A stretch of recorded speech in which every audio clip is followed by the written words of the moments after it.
Hi, in today's video I'm going to be covering my FFmpeg Rust scripts, and I've just created binaries for macOS X so you don't have to compile them with cargo.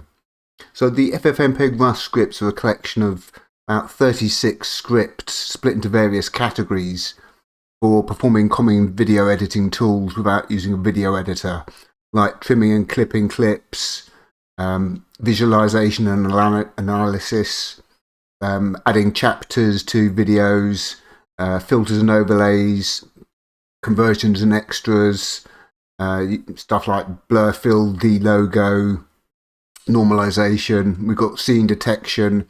So for the Mac, what you need to do is, if I come back up here and go to the Mac section, what you need to do basically, first of all, is set up Homebrew to install the dependencies. And you can do that by running these 4 commands here. So first of all, we paste this into the terminal, which will install Homebrew. And once that's finished, you need to run these 3 commands to add Homebrew to your path. So you can literally just come across, copy these and paste them into the terminal, and that will get Homebrew set up. Once you've done that, you need to install FFmpeg, YTDLP, Dino and FD for batch processing. FD is a Rust version of Find, and it can be used to automate the scripts and batch process multiple files.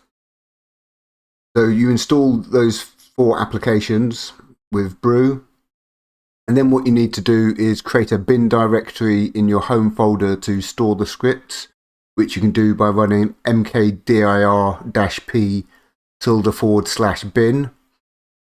Then you need to edit your zsh-env file and add the following code to add the bin directory to your path, and this will make the scripts accessible from the terminal.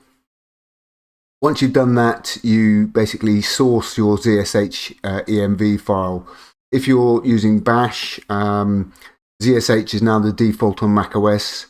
If you're using Bash, you can follow the following commands. So what you then need to do is just download the releases. So if you come across to the releases, and what you'll see down here is the Mac zip file and SHA-256 checksum. So what you can basically do is download those 2 files and then run the SHA-sum to check the integrity of the downloaded zip file, and it should say OK. And once you've done that, you just need to unzip the zip file and move the scripts into your bin directory. So it's a lot easier. And what I've done is I've actually kept the manual install instructions for building the scripts with Xcode and Cargo, where you have to install Xcode and Rust and then build the scripts, which doesn't actually take that long.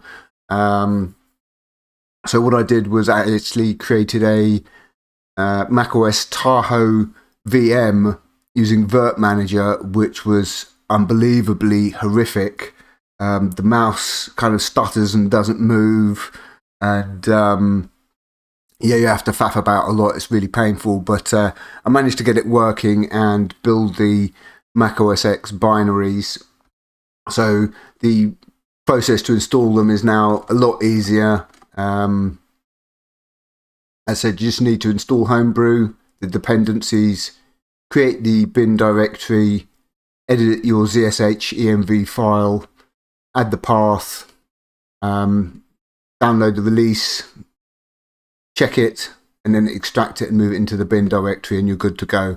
One note about macOS X is with the terminal, for example, if you're trying to do stuff on the desktop, the Mac will ask permission for the terminal to be allowed to access files on the desktop, and you've got to allow that.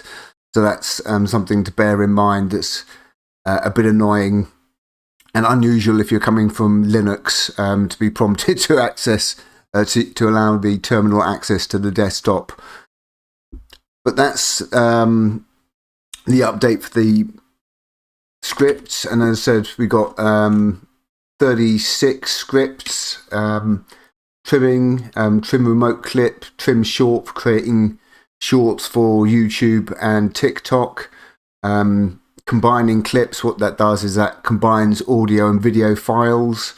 We've got tools for creating a waveform from an audio file or video file.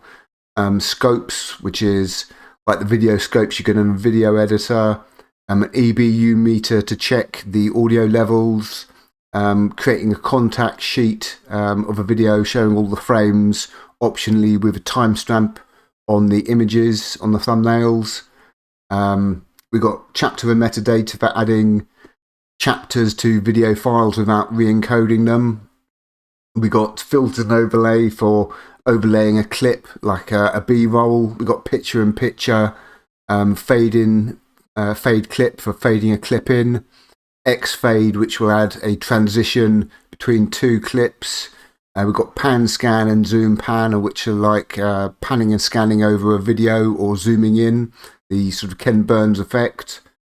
We've got audio silence for removing audio from a video, or it basically adds a blank audio track, and this is useful if you've got a video which has just got a video track and you want to add a blank audio track, because some video players can actually complain and not play a video with just a video track. We've got blur fill, which I covered recently, which removes the black letterboxing on a 4:3 or 9:16 video and adds the blur fill effect. So it it upscales the video and blurs it out and then overlays the video on top, so you kind of get this blurred effect where the pillar box would be. Extracting frame to extract a frame from a video. D-logo to remove logos from videos.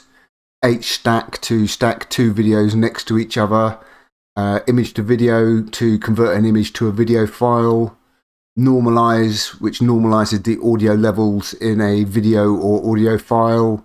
Sexagesimal time, which helps you calculate timestamps.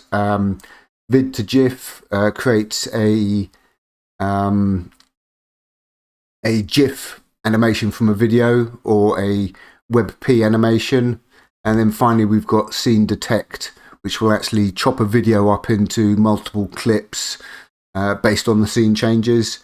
And you can do this automatically with the scene detect auto script, and it will automate the whole process and chop the video up into multiple clips that will all be named sequentially scene 1, 2, 3, 4, and also include the timestamps.